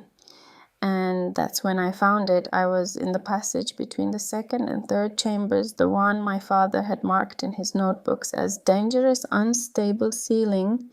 I'd never explored it fully, never had reason to, but today I noticed something. A draft, coming from deeper in the passage, from a place I'd never been. I followed it. The passage narrowed, got lower. I had to duck, then crawl. The lantern light threw wild shadows on the limestone walls. And then the passage opened up into a chamber that took my breath away. It was massive, bigger than the other 3 chambers combined. The ceiling disappeared into darkness above my lantern's reach, and at the center of the chamber was a pool, dark water, still as glass, reflecting the lantern light like a mirror. I stood at the edge of that pool and held the lantern high and understood. This was what my father had been protecting. This was the chamber he'd kept secret. This was the heart of the cave system, the place where everything, all the air, all the water, all the cold, originated. This was the source. I walked around the pool. The chamber walls were smooth limestone carved by water over millennia. The temperature here was perfect, 54 degrees, the same as everywhere else in the cave. But the air felt different, cleaner, older. On the far side of the pool, I found my father's camp, a small one, just a wooden crate for a seat, a shelf carved into the limestone, and on that shelf 2 more notebooks, 13 and 14, the last ones, the ones I hadn't found anywhere else. I sat on the crate and opened notebook 13. The first entry was dated January 1922. I found it. The main chamber, the one I have been searching for 15 years. It's perfect, more perfect than I imagined. This chamber could store 10 times what the galleries can hold, could supply cold for the entire county, could run forever. I read on. My father had spent the last year of his life down here, measuring, planning, designing an expansion that would turn this cave from a small storage facility into something that could change the entire region. But he'd never told anyone, not even Elijah, because he knew what would happen if word got out. Someone would try to take it. Someone would try to control it. Someone would turn something patient and perfect into something rushed and ruined. So he'd kept it secret, and he'd written it all down, and he'd left the notebooks here, in the heart of the cave, waiting for someone patient enough to find them. Waiting for me. The last entry in notebook 14 was dated February 1922, a month before he died. I don't have much time left. The doctor says months, maybe weeks. My heart is giving out. But I'm not afraid. I've done what I needed to do. I found what the earth wanted to show me, and I've left instructions for Rose. If she finds this, if she reads this, she'll know what to do. Tell her I didn't leave her broken land. I left her a cathedral. Tell her the earth chose her. Tell her to listen. I closed the notebook. I sat in the cold dark at the edge of the underground pool and I cried. Not from sadness, from understanding. My father hadn't left me a farm. He hadn't even left me a business. He'd left me a responsibility, a trust, a living system that would outlast all of us if we protected it. And I understood what I had to do. I climbed back up to the surface. Elijah and Beatrice were waiting at the spring house. "Where have you been?" Beatrice asked. "We were worried." I found something, I said, something big. I told them about the fourth chamber, about the pool, about my father's final notebooks and his plans for expansion. "How big is it?" Elijah asked. "Big enough to store for 50 dairies, maybe 100. They were quiet for a moment, processing that. "If we expand into that chamber," Beatrice said slowly, "we won't just be a small storage facility, we'll be the only game in 3 counties. We'll be a target," Elijah said. "Brennan will come at us harder. He's already coming at us as hard as he can. And if we can't protect it," I looked at him, at this old man who'd kept my father's secret for 35 years, who'd worked beside him and trusted him and now trusted me. "Then we lose," I said. "But if we don't try, we lose anyway. At least this way, we lose big." Elijah smiled. "Your father would have said the same thing.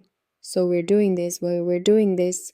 We started work the next day, opening access to the fourth chamber, building a proper stairway down, planning the shelving system. It would take months, maybe a year, but if we could finish it, if we could protect it, we'd have something no one could compete with. We'd have what my father had dreamed of, a cathedral in the earth, a place where patience was rewarded and rushing was punished, a place that would outlast all of us. But first we had to survive until October. We had to survive the hearing. We had to survive Thaddeus Brennan's final play. And I had a feeling that play was coming soon. I was right. The play came on September 15th. The night before the hearing, I was alone in the farmhouse. Elijah had gone home. Beatrice was in town getting supplies. I was reading my father's notebooks by candlelight, preparing for tomorrow's court appearance. That's when I heard it, a crack, sharp, clear, coming from outside. I went to the window. At first I saw nothing. Then I saw the light, orange, flickering, growing. The spring house was on fire. I ran out the door across the clearing, my boots pounding on the dirt. The fire was already huge, flames coming through the roof, smoke pouring out the door. And standing at the tree line watching was Colton Tench. I stopped. We looked at each other across the firelight. He smiled. Then he walked away. I didn't chase him. I ran to the spring house.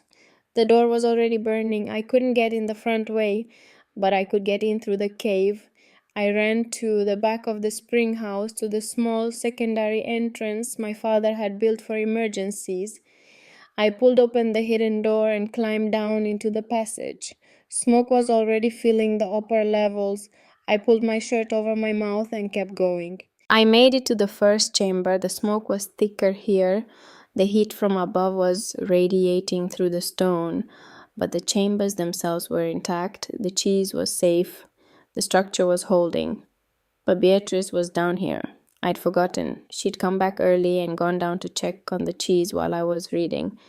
"Beatrice," I shouted. My voice echoed back at me, distorted by smoke. No answer. I went deeper, into the second chamber, through the passage, to the third. The smoke was everywhere now. I could barely see, barely breathe. And then I found her, in the passage to the fourth chamber. She'd been checking the new excavation when the fire started. When she tried to come back, a support beam had collapsed across the passage.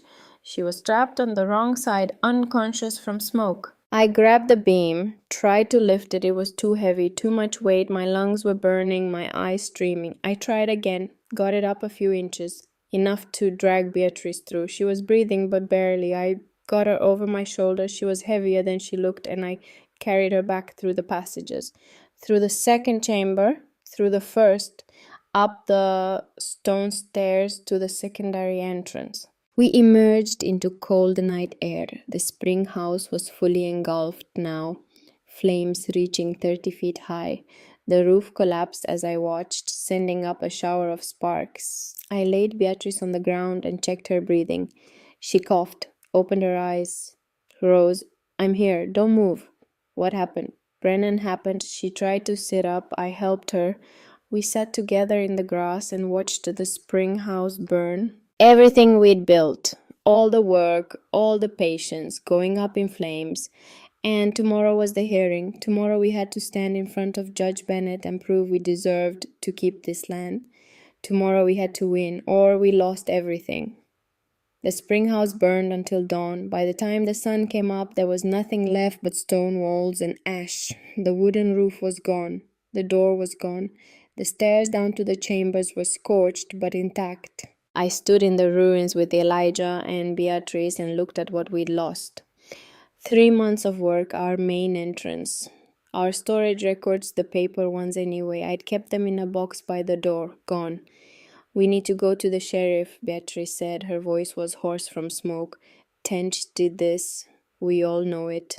And tell him what Elijah said, that we saw Tench standing at the tree line. That's not proof. That's accusation, and accusations from a girl and black man against Thaddeus Brennan's foreman won't go anywhere except back to us. So he just gets away with it. For now. I didn't say anything. I was too tired to be angry, too tired to be afraid. I just felt hollow. The hearing was at 10 o'clock. We had 4 hours to clean up, get presentable, and figure out how to convince a judge that we deserved to keep land that someone had just tried to burn us off of. We should postpone, Beatrice said. Ask for a continuance. Give us time to... No, I said. They both looked at me.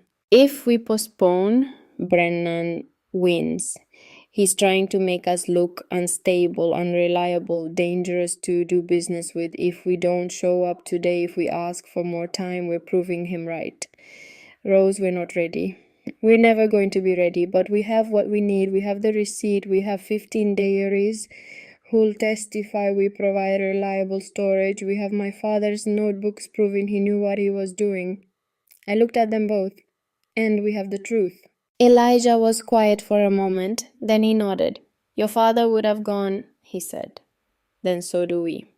We cleaned up as best we could. I washed the smoke smell out of my hair in creek water.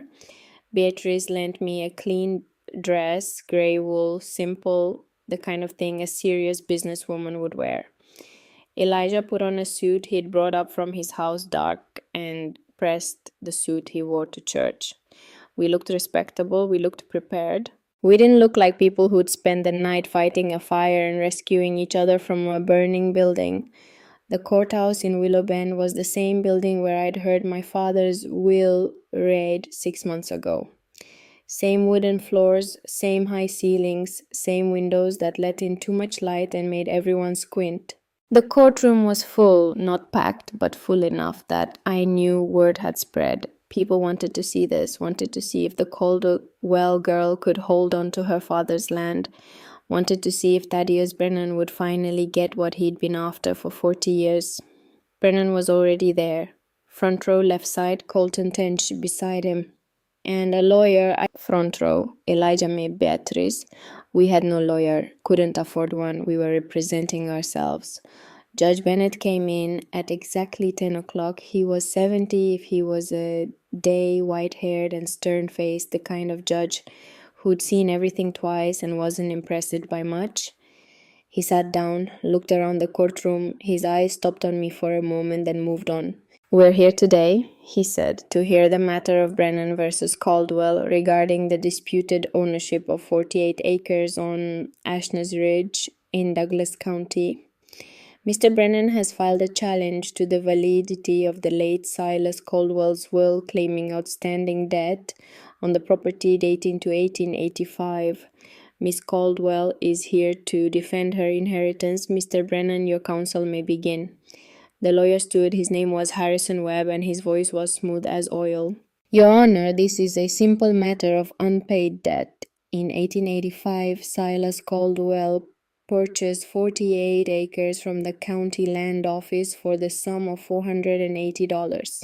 He paid $240 at the time of purchase. The remaining $240 was to be paid within 5 years. He walked to the judge's bench and handed up a document. This is the original deed showing the partial payment and the terms of the outstanding balance. As you can see, there is no record of the remaining payment ever being made. Under Missouri law, unpaid property debt reverts to the county after 20 years. The property should have reverted in 1910. It is now 1924. Mr. Brennan, as a concerned citizen and taxpayer, is simply asking that the law be enforced. Judge Bennett examined the document. This deed appears genuine. It is genuine, Your Honor, pulled from the county records last month. And you're saying there's no record of full payment? None that we can find. The Springfield courthouse fire of 1922 destroyed many records, as you know. But if Miss Caldwell has proof of payment, we'd be happy to see it. Webb sat down. He looked satisfied, like a man who'd just played an unbeatable hand. Judge Bennett looked at me. Miss Caldwell, do you have proof of payment? I stood. My legs felt shaky, but I locked my knees and kept my voice steady. I do, Your Honor. I walked forward. I handed him the receipt we'd found in my father's trunk, the one dated November 1885, the one stamped paid in full. Judge Bennett read it carefully, then read it again, then looked at Webb. Mr. Webb, Miss Caldwell has a receipt showing full payment in 1885. Webb stood quickly. May I see it? The judge handed it down. Webb examined it. His face didn't change, but I saw his jaw tighten. Your Honor, he said, this receipt could be fraudulent. On what grounds? The Springfield courthouse fire conveniently destroyed any corresponding records. This could have been created at any time. It's signed by County Clerk Albert Morrison, I said, the same clerk who signed your deed. Morrison died in 1903, Webb said smoothly. There's no way to verify his signature. Then there's no way to verify yours either. That got a murmur from the courtroom. Judge Bennett banged his gavel once. Quiet, Mr. Webb, do you have any evidence that this receipt is fraudulent? Only the suspicious timing of its discovery, Your Honor. That's not evidence, that's speculation. The judge looked at me. Miss Caldwell, when did you find this receipt? Last week, Your Honor, in my father's personal papers. And why didn't your father produce it earlier when Mr. Brennan first started making inquiries about the land? Because Mr. Brennan never challenged ownership while my father was alive, Your Honor. He waited until my father died and left the land to a woman he thought couldn't defend it. Another murmur, louder this time. Judge Bennett didn't quiet it immediately. He let it run its course. Then he said, that's a serious accusation, Miss Caldwell. It's the truth, Your Honor. Brennan stood up. Your Honor, I object. Sit down, Mr. Brennan. You'll have your turn. The judge looked at the receipt again. This appears genuine to me. Same paper stock as the deed. Same clerk's signature. Unless Mr. Webb can provide concrete evidence of fraud, I'm inclined to accept it as valid. Your Honor, Webb said quickly, even if the land was paid for, there's still the question of whether Miss Caldwell is competent to manage it. She's unmarried, under 21, and by law requires a male co-trustee. She's named Elijah Freeman, a Negro farmer with no legal standing. Mr. Freeman has legal standing, I said. He's a property owner in this county, he's a taxpayer, and he's been my father's partner for 35 years. Partner Webb seized on that. Your Honor, if Mr. Freeman claims partnership, where's his proof? Where's his deed, his legal documentation? Elijah stood. He moved slowly, his broken arm still in a cast, but there was dignity in the way he moved. Authority, I have proof, he said. He walked forward. He handed the judge a piece of paper. I knew what it was without seeing it, the receipt Beatrice had brought me. The one showing Samuel Thornton's payment to my father in 1920 with the note, partnership offered. But Elijah had more. He pulled out a second document, older, yellowed with age. This is the original 1887 purchase agreement, Elijah said. between Silas Caldwell and myself. It shows two payments of $240, one from Silas, one from me. We bought that land together, Your Honor. Only put it in his name because Missouri in 1887 didn't look kindly on black property ownership. Judge Bennett read both documents. His face gave nothing away. Why wasn't your name on the deed, Mr. Freeman? Because in 1887, a black man on a deed was a target. We chose survival over paperwork. That's not how the law works. No, sir, but that's how survival works. The courtroom was dead silent. Webb stood up. Your Honor, a 40-year-old handshake agreement has no legal validity. If Mr. Freeman had a legitimate claim, he should have recorded it properly. He couldn't record it, Beatrice said. She stood up before I could stop her. Your Honor, my name is Beatrice Thornton. My father was Samuel Thornton.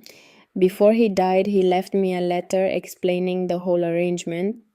He worked with Mr. Caldwell and Mr. Freeman. He saw the partnership. Everyone in the county knew about it, even if the paperwork didn't reflect it. Hearsay, Webb said. It's testimony, Beatrice shot back. And I have 15 dairy owners outside who will testify that Miss Caldwell and Mr. Freeman run a legitimate business, that they've stored over 3,000 pounds of product in the last 4 months, that they've never failed a contract, that they provide the most reliable cold storage in 3 counties. Assuming Webb said coldly, their facility is still operational. I heard there was a fire last night. The courtroom erupted, people talking over each other. Judge Bennett banged his gavel 3 times and order, I'll have order or I'll clear this courtroom. He looked at me. Miss Caldwell, is this true? Was there a fire? Yes, Your Honor. At your storage facility? At the spring house, the entrance to our facility, the chambers themselves are undamaged. The product is safe. How did the fire start? I looked at Brennan. He looked back at me with eyes that showed nothing. I don't know, Your Honor. You don't know. I know it started late last night. I know it was set deliberately. And I know Colton Tench was there watching it burn. Tench stood up. That's a lie. Sit down, Judge Bennett said. His voice was sharp now. Everyone sit down.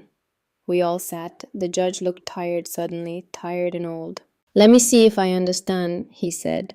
Miss Caldwell, you claim your father paid for this land in full.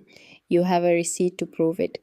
Mr. Freeman claims partnership based on an 1887 agreement that was never officially recorded. And Mr. Brennan claims the whole thing is fraudulent and the land should revert to the county so he can buy it. That's correct, Your Honor. And last night someone set fire to your facility. Yes, Your Honor. And you're accusing Mr. Brennan's foreman. I'm saying he was there, Your Honor. I'm saying he watched it burn. I'm not saying anything more than that because I can't prove anything more than that. Judge Bennett was quiet for a long moment. Then he said, I'm going to take a recess 1 hour. When I come back, I want to hear from these dairy owners Miss Thornton mentioned. I want to understand exactly what kind of operation you're running up there. Then I'll make my ruling. He stood. Everyone stood. He left through the door behind the bench. The courtroom emptied into the hallway. Elijah, Beatrice, and I stood together while people filed past. Some nodded at us. Most ignored us. Brennan and Webb and Tench left without looking our way. That went better than I expected, Beatrice said quietly. It's not over, Elijah said. He believed us about the receipt.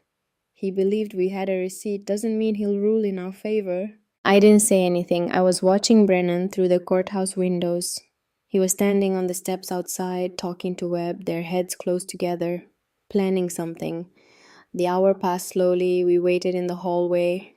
Dairy owners started arriving, men I'd worked with over the summer.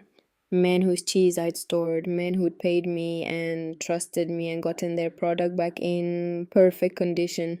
15 of them, just like Beatrice had said. When Judge Bennett returned, he looked like he'd made a decision. There was something settled in his face. Call your witnesses, Miss Caldwell. I called them one by one: dairy owners, cheesemakers, men who'd used our facility.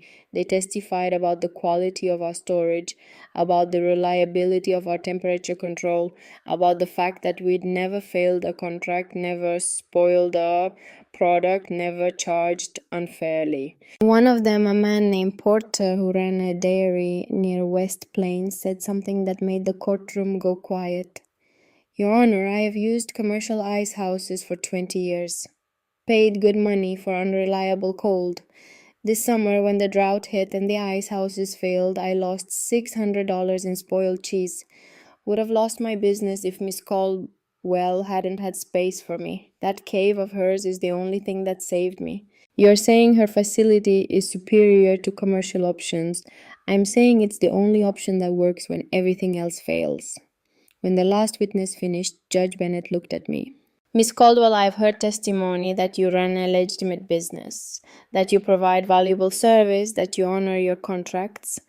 But I've also heard that you're 18 years old, unmarried, and operating without proper male supervision as required by law.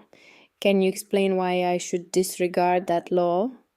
I stood. My mouth was dry, but my voice came out steady.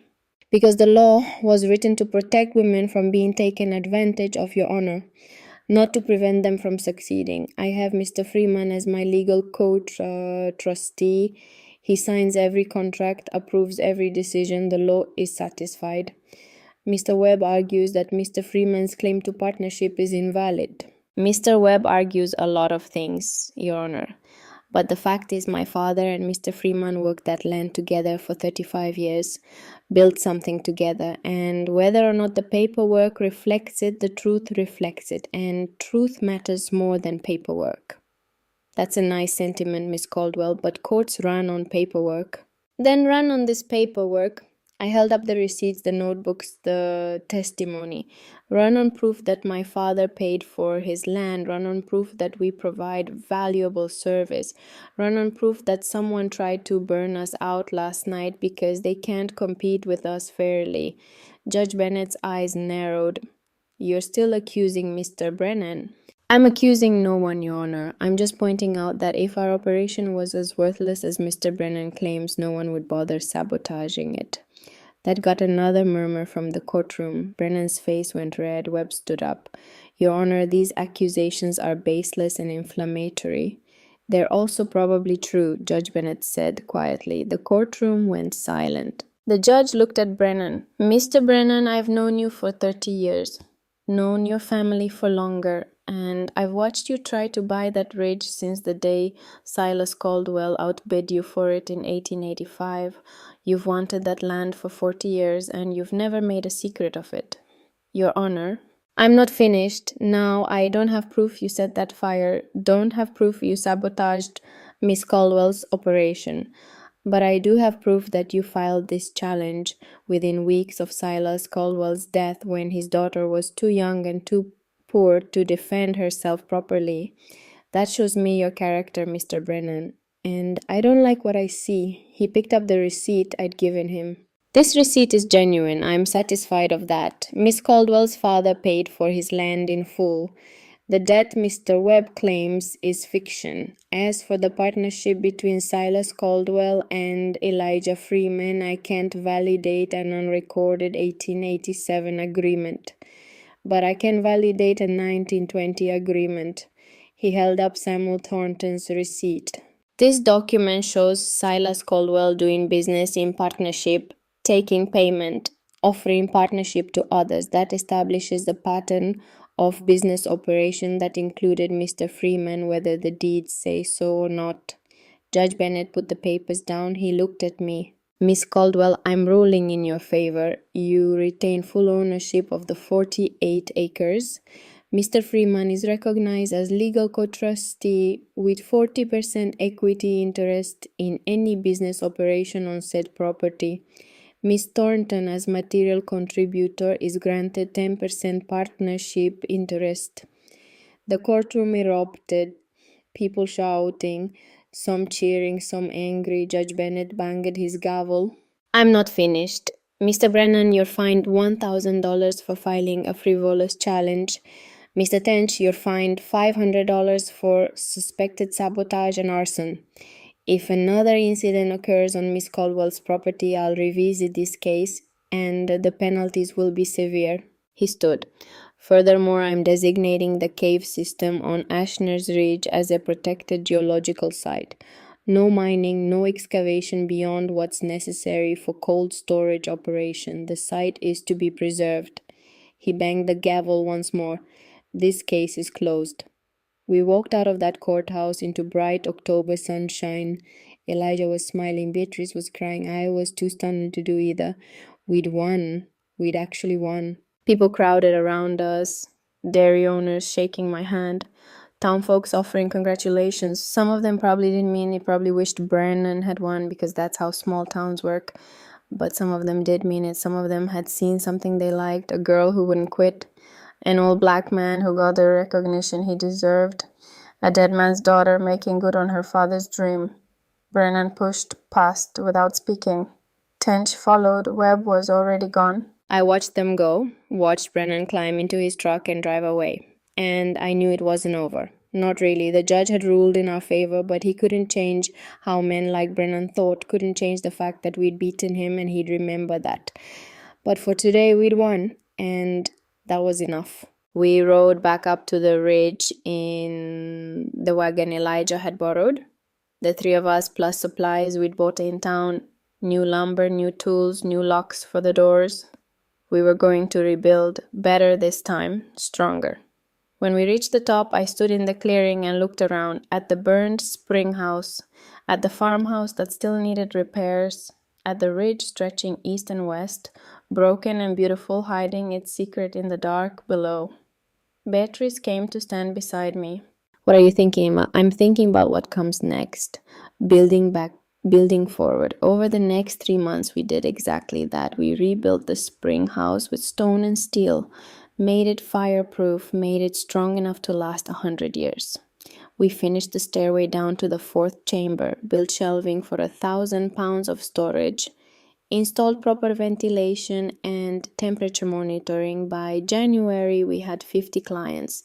By March, we had 75. The drought broke that spring, rain came back, the creeks ran full, the commercial ice houses started operating again, but people kept coming to us because we'd proven something the ice houses couldn't prove.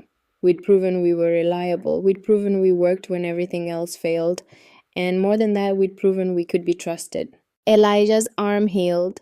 He went back to full-strength work. His grandson Isaiah started coming up on weekends to help. Kid was 14 and skinny as a rail, but he had his grandfather's patience and his great-grandfather's curiosity. He'd spend hours down in the chamber studying the airflow, asking questions about the limestone. That boy's going to run this place someday, Elijah said one evening. We were sitting on the porch, the three of us watching the sun go down. It was April of 1925, 1 year since I'd passed Elijah's test, 2 years since my father had died. Not if my kids run it first, Beatrice said. You don't have kids? Not yet, but I will, and they'll grow up knowing this place, learning it. By the time Isaiah is ready to take over, my kids will be ready to partner with him. Elijah smiled. Your father would have liked that partnership across generations. What about you, Rose? Beatrice asked. You thinking about the next generation? I thought about it. About marriage, about children, about passing this place on to someone who would care for it the way my father had cared for it. Someday, I said, but not yet. Right now, I'm still learning, still listening to what the earth wants to tell me. They were quiet for a moment. Then Elijah said, your father used to say the same thing. I know. Said the earth doesn't speak to everyone, only to people patient enough to hear it. And you think I'm patient enough? I think you're your father's daughter that's patient enough. We sat in comfortable silence as the light faded. Down below us in the cave, the air was moving. 54 degrees, constant, eternal. Breathing the way it had been breathing for 10,000 years, the way it would breathe for 10,000 more. And I thought about my father, about the 13 years he'd spent on this ridge, listening learning, building something that would outlast him. I thought about the journal entry I'd found in the fourth chamber, the last thing he'd written. Tell her I didn't leave her broken land. Tell her the earth chose her. I hadn't understood that when I first read it. Thought it was just sentiment. A father's love for a daughter he barely knew. But I understood it now. The earth had chosen me, had shown me its secrets, had taught me its patience, and in return I'd chosen it, had committed to protecting it, to building something on it that honored what it was instead of trying to force it into something it wasn't. That was the real inheritance, not the land, not the cave, not even the business. The inheritance was the listening, the patience, the understanding that some things can't be rushed and shouldn't be sold and won't be broken by people who value speed over wisdom. A week later, I got a letter. It came from the university in Columbia. From the geology department, they'd heard about the cave, about the constant temperature, about the geological significance. They wanted permission to study it, to map it properly, to document it for science. I wrote back the same day, said yes, said they could come in the summer, said they could map and study and document as much as they wanted as long as they understood one thing. This wasn't just a geological curiosity, this was a working system, a business, a partnership between three people and the earth itself, if they could respect that they were welcome. They came in June, 3 of them, 2 professors and a graduate student. They spent 6 weeks on the ridge, mapping the galleries, testing the air, documenting the water systems. What they found shocked them. The cave was bigger than my father had known, bigger than I'd guessed. It extended the entire length of the ridge and beyond. 4 main galleries, 2 underground lakes, 17 separate air systems, and everywhere, that perfect 54-degree temperature. This is one of the most significant karst formations in Missouri, the lead professor told me. His name was Renfro. He was young for a professor, maybe 35, and he had the excited energy of someone who just discovered something important. What does that mean? It means this cave system should be protected, preserved. It's not just valuable to you, it's valuable to science, to education, to understanding how these systems work. We're already protecting it. I know, and you're doing it right, but I want to make sure it stays protected even after you're gone. What are you suggesting? A designation, state geological site, federal protection if we can get it. That way no one can mine it, destroy it, or force you to sell it for development. I thought about that, about what my father would say, about whether he'd want government protection or whether he'd trust his daughter to protect it herself. But then I thought about Thaddeus Brennan, about men like him who would always exist, always be looking for ways to take what they couldn't earn. And I thought about Isaiah, about Beatrice's future children, about all the generations that would come after us. They'd need help protecting this place. They'd need more than just determination. They'd need the law on their side. All right, I said, do it. The designation came through in 1926. The cave system on Ashner's Ridge was declared a Missouri State Geological Site, protected by law, preserved in perpetuity.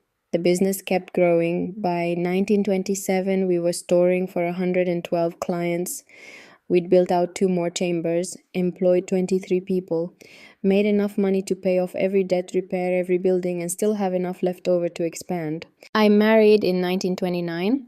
His name was Peter Whitmore, the grandson of the doctor who'd set Elijah's arm. He was quiet and steady, and he understood that I came with the ridge attached, that we were a package deal. He proposed to me in the 4th chamber, standing at the edge of the underground lake, with a lantern in his hand. I know you love this place, he'd said. Know it matters to you more than anything. I'm not asking you to choose between me and the ridge. I'm asking if there's room for both. There was. We had 3 children. The oldest we named Silas after my father. He learned to read a thermometer before he learned to read a book, same as I had. learn to listen to the earth the way his grandfather and great-grandfather had listened. By 1935, the cave was famous, not widely famous. We kept it quiet, it didn't advertise, it didn't want tourists tramping through, but famous among the people who mattered: geologists, dairy owners, people who understood what patience looked like when it's carved in stone. The federal designation came in 1936. Caldwell-Freeman Cave System became a national geological monument. There was a ceremony, a plaque, speeches by people who'd never met my father but who knew his name now. The plaque listed 3 names: Silas Caldwell, who discovered the cave; Elijah Freeman, who protected it; Rosalie Caldwell, who trusted them both. I stood at that ceremony with Peter beside me and my children around me, and Elijah, old now in his 80s, but still strong, on my other side. Beatrice was there with her husband and her 2 daughters. Isaiah was there, 25 now, running half the operation himself. And I thought about my father, about the letter I'd found in the 4th chamber, about his final message: tell her the earth chose her. I finally understood what he meant. The earth doesn't choose the loud ones, doesn't choose the ones who rush, doesn't choose the ones who try to force it into shapes it doesn't want to hold. It chooses the listeners, the patient ones, the ones who understand that some things can't be owned, only protected, can't be conquered, only understood. It chose my father, it chose Elijah, it chose me, and now it was choosing the next generation. I watched Isaiah that day, watched him talking to the geologist, explaining the air systems with the same patience his grandfather had taught me. Watched Beatrice's oldest daughter sketching the cave entrance, preparing to study architecture so she could design better storage facilities. Watched my son Silas, 10 years old, kneeling at the edge of the big crack where my father had first dropped his fishing line 43 years ago. Watching, listening, learning, the way we all had to learn, the way everyone who came after us would have to learn. That patience isn't passive. Patience is work. Patience is cold air in the dark, moving through stone for 10,000 years, doing its slow, perfect work whether anyone's watching or not. Patience is 13 years of dropping a line down a hole and counting the feet. Patience is a stone room breathing through the summer while every ice house in 3 counties fails. Patience is trusting that the earth knows more than you do, and having the humility to listen when it speaks. I'm an old woman now, 73 years old, as I tell you this story. The ridge is still there, the cave is still breathing, the business is still running. My son runs it now, Silas Caldwell II. He's got his grandfather's patience and his mother's stubbornness and his great-grandfather's wisdom. He'll run it until his children are ready. Then they'll run it until their children are ready. That's how it works. That's how it's supposed to work. You don't own the land. You protect it. You don't control the earth. You listen to it. You don't rush what's patient. You learn to be patient yourself. And if you do that, if you really do that, the earth will give you what you need. Not what you want, what you need. My father understood that. Elijah understood that. And eventually, after enough time and enough mistakes and enough listening, I understood it too. I'll tell you what I know. I know that every person listening to this has been told something about them is worthless, has been laughed at when their name was read, has been given 48 acres of broken limestone that nobody wanted and everybody mocked. A talent nobody can price, a way of seeing that nobody values, a crack in the ground that everyone drives past without slowing down. And I know that beneath it, beneath the surface, beneath the thin grass of what people think they see, there's something moving, something cold and clean and older than any of us, something that's been doing its patient work for longer than you know, in the dark, in the deep rooms of the earth that nobody bothers to map. My father spent 13 years on his hands and knees at the edge of a hole in the ground. The county called him a fool. I spent one spring reading his notebooks and the ridge started to pay. The cave had been there for 10,000 years. What's breathing beneath you that nobody can hear yet? What have they told you is worthless? Kneel down. Put your hand on the ground. Listen. The earth knows more than any of us. And if you're patient enough, if you're quiet enough, it'll tell you secrets that'll change your life. I'm standing here today because I learned to listen, because my father taught me how, because Elijah showed me the way, because Beatrice believed in me when I didn't believe in myself, and because the earth chose me, not because I was special, because I was patient. That's all it takes, patience. And the humility to listen when everyone else is shouting. The cave is still there, still breathing, still teaching anyone patient enough to learn. My great-granddaughter runs it now, fourth generation. She's studying karst hydrology at the university in Colombia, writing her dissertation on the Caldwell-Freeman system, discovering things about the cave that her great-great-grandfather never knew, because that's how it works. Each generation listens a little longer, learns a little more, passes it forward. The ridge will be there long after all of us are gone. The cave will be breathing long after the last person who knew my father's name has died. The earth will keep doing its patient work whether we're here to see it or not. But we were here. We listened. We protected something worth protecting, and that matters. That's the only thing that matters. This is where we tell those stories, the stories about patience and listening and trusting that the